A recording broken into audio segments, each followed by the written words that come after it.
What's cracking, good people? Your man Tone Space. You know what to do. Hit that subscribe to Battle Rap Live. Tone Space, this channel. If you haven't, hit that thumbs up. You know what I mean? If you're feeling what I'm talking about or whatever.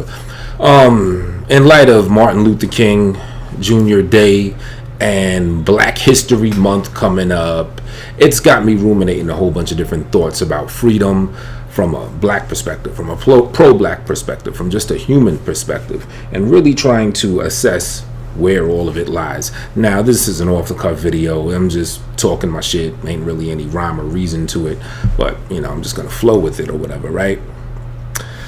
Because like a lot of us, you know what I'm saying, I'm what you would call a truth seeker. I look for truth. I look for what's real. You know what I'm saying? What's behind. You could even call it the occultic, because occultic by definition is what's hidden. So I look for what's hidden because they hide the truth and they feed us a whole bunch of lies and prop up a bunch of nonsense. You know what I mean? And I just assessed the entire pro-black movement and the entire truth movement and the similarities between the two, because there's a bit of a disparity, but then there's a similarity altogether. Now let's take Dr. Martin Luther King Jr. for example. I mean, we grow up reading about him. We have a Martin Luther King Jr. Day, but then when you look and you look into it more, you find out that Dr. King was actually of the Boule, and you know the Boule were a collective of affluent black people. I believe around the 1920s are when they first kind of galvanized and came upon themselves. They said that, look, we know that we're under white supremacy, but we're going to look out for each other, and that's and be able to fit into the mold of white supremacy and rock out and get what we can. You know what I mean? Because look, we're not going to be able to beat them, so we're going to somewhat join them. We'll have our own collective and we'll be affluent and we'll help each other out, but at the same time we will still promote their agenda upon the rest of the black folks. That's literally what the Boule was. And I mean, if I'm wrong, please correct me, but as I understand, Dr. King was Boule. So then that brings up a lot of questions that I have, like, well, was he really rocking out on some civil rights if he was part of this organization?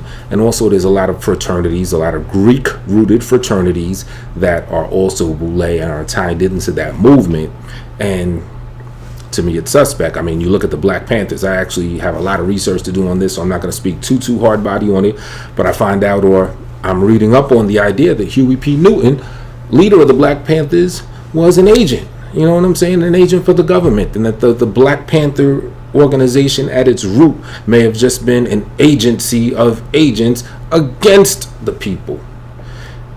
And as I said, I'm not acting like I'm the scholar on all this knowledge. I got a lot of learning and reading to do myself, but I'm trying to just put it all together and see what it really means. What is the real truth? I mean, take Dr. King, for example. He's all in the history books.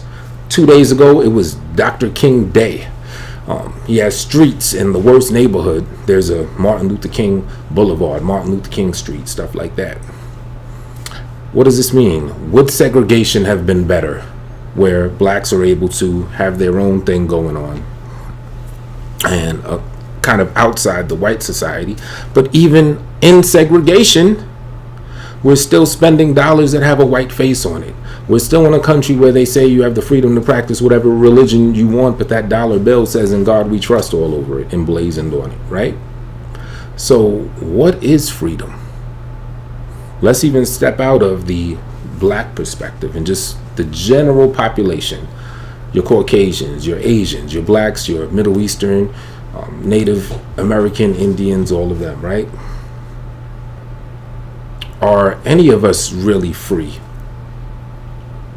You look at the banking system, the so-called Israeli Jewish banking system, where less than 1% have all of the money and control all these corporations, and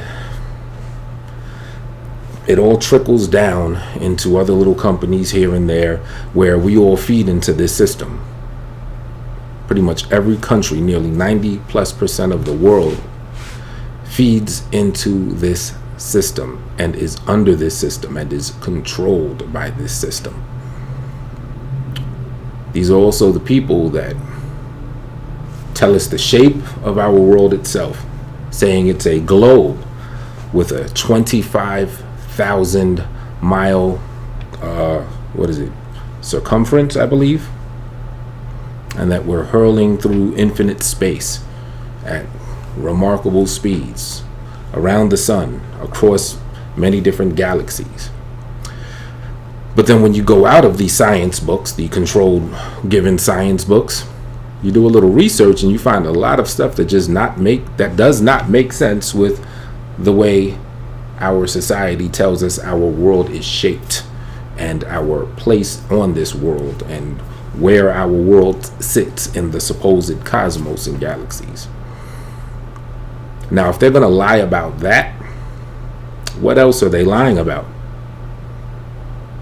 Even more so, if they're able to lie about that and get away with it for so long and still are getting away with it to probably 99.9% of the entire world,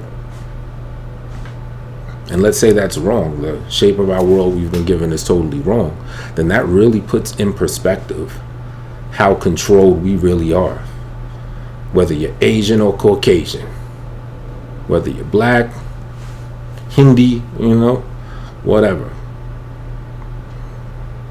So what is freedom?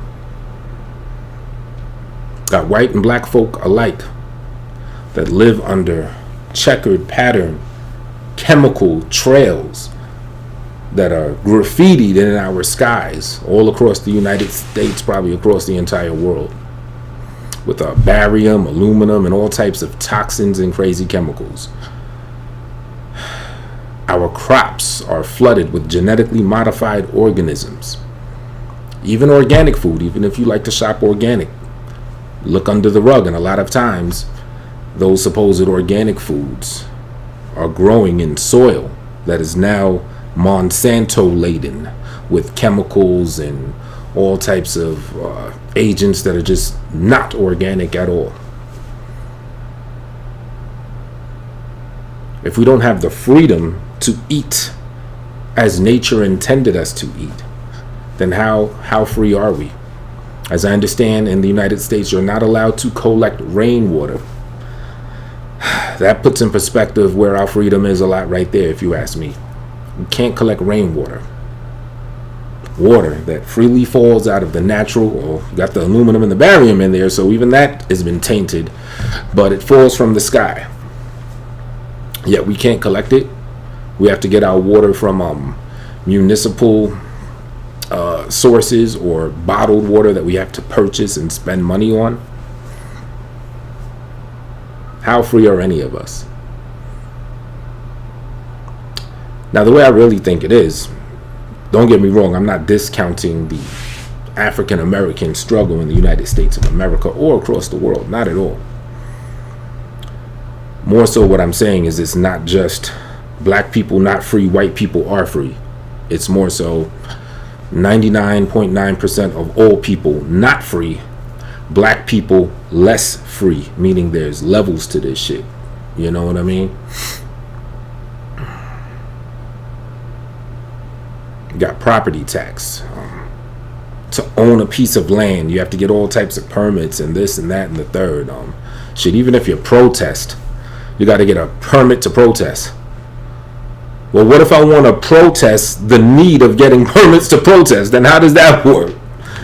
Matter of fact, that's a good idea. Let's start the protest that protests against the need of getting a permit to protest. And let's see where we get with that. So, just some rambling few thoughts, man. And I guess the big question is freedom possible on our world? What will it take for freedom? I don't think it would take more rights for black folk or more rights for Dominican, Puerto Rican, Asians, or whomever. I don't think it would take that. I don't think it would take more rights for white folk, because it's still a power structure that's giving those rights. You know what I mean? It's just a let them eat cake scenario. And as long as there's a power structure that is bestowing these rights, then there's no real true freedom, is there? I don't know. Y'all tell me what y'all think.